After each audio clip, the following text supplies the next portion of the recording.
മാലിന്യം തള്ളി ഒരു നാടിന്റെ തീരാ ദുരിതമായി മാറിയ വടകര നഗരസഭയിലെ പുതിയ ട്രെഞ്ചിങ് ഗ്രൗണ്ട് വീണ്ടെടുക്കാൻ നടപടി തുടങ്ങി. നഗരത്തിന്റെ വിവിധ ഭാഗങ്ങളിൽ നിന്നുള്ള മാലിന്യം തള്ളി 6 മീറ്റർ ഉയരത്തിൽ കുമിഞ്ഞുകൂടി കിടക്കുന്നിടത്താണ് ഗ്രീൻ പാർക്ക് ഒരുങ്ങുന്നത്. നാഗ്പൂർ ആസ്ഥാനമായുള്ള SMS കമ്പനിയും സംസ്ഥാന സർക്കാരും തമ്മിലുണ്ടാക്കിയ ഉടമ്പടി പ്രകാരമാണ് ബയോമൈനിംഗ് പ്രവൃത്തി നടത്തി ഭൂമി വീണ്ടെടുക്കുന്നത്.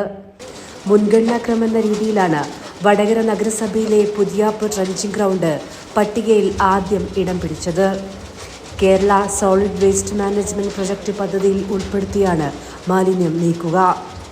ഇവിടെയുള്ള ആളുകൾക്കും നല്ലൊരു ശുദ്ധവായു ശ്വസിച്ച് ജീവിക്കണം എന്നുള്ള ഒരു ആത്മാർത്ഥമായ ആഗ്രഹം നഗരസഭാ ഭരണസമിതിക്കുള്ളത് കൊണ്ട് തന്നെ എല്ലാ ഘട്ടങ്ങളിലും ഇതെങ്ങനെ വീണ്ടെടുക്കാൻ പറ്റുമെന്നുള്ള ആലോചന തന്നെയായിരുന്നു. പക്ഷേ ഈ ഒരു ഭരണസമിതിയുടെ കാലത്ത് നമുക്ക് വേൾഡ് ബാങ്കിൻ്റെ സഹകരണത്തോടു കൂടെ തന്നെ കേരള സോളിഡ് വേസ്റ്റ് മാനേജ്മെൻറ്റ് പ്രോജക്റ്റിൻ്റെ ഭാഗമായിട്ട് 5,62,00,000 രൂപ അനുവദിച്ച് കിട്ടുകയും ആ അനുവദിച്ച് കിട്ടിയ സംഖ്യ ഉപയോഗപ്പെടുത്തിക്കൊണ്ട് നമുക്ക് ഈ പുതിയാപ്പൂ പ്രദേശത്ത് ഇന്ന് സ്ഥിതി ചെയ്യുന്ന ട്രെഞ്ചിങ് ഗ്രൗണ്ട് എന്നുള്ള ഈ ഒരു തീരാദുരിതം ഭൂമി വീണ്ടെടുക്കൽ പ്രവർത്തനം എന്നുള്ള ബയോമൈനിങ് സംവിധാനം ഉപയോഗപ്പെടുത്തിക്കൊണ്ട് വീണ്ടെടുക്കാൻ തീരുമാനിക്കുകയും നഗരസഭയുടെ ഈ തീരുമാനം സ്വാഗതം ചെയ്യുകയാണെന്നും നടന്നു പോകാൻ പോലും പറ്റാത്ത അവസ്ഥയാണ് ഇവിടെ ഉണ്ടായിരുന്നതെന്നും നാട്ടുകാർ പറയുന്നു.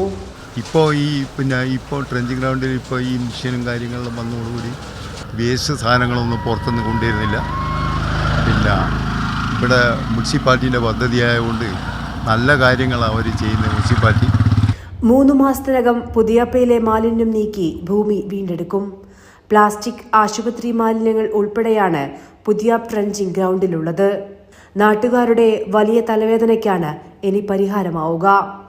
ഉറവിട മാലിന്യ സംസ്കരണത്തിലൂന്നിയുള്ള പ്രവർത്തനങ്ങൾക്ക് തുടക്കം കുറിച്ചതോടെ പ്രദേശത്ത് മാലിന്യം തള്ളുന്നത് നിലച്ചിരുന്നു. ഭൂമി വീണ്ടെടുക്കുന്നതോടെ ഇവിടെ ഗ്രീൻ പാർക്ക് ഒരുക്കാനാണ് നഗരസഭ തയ്യാറെടുക്കുന്നത്. കൈരളി ന്യൂസ്, കോഴിക്കോട്.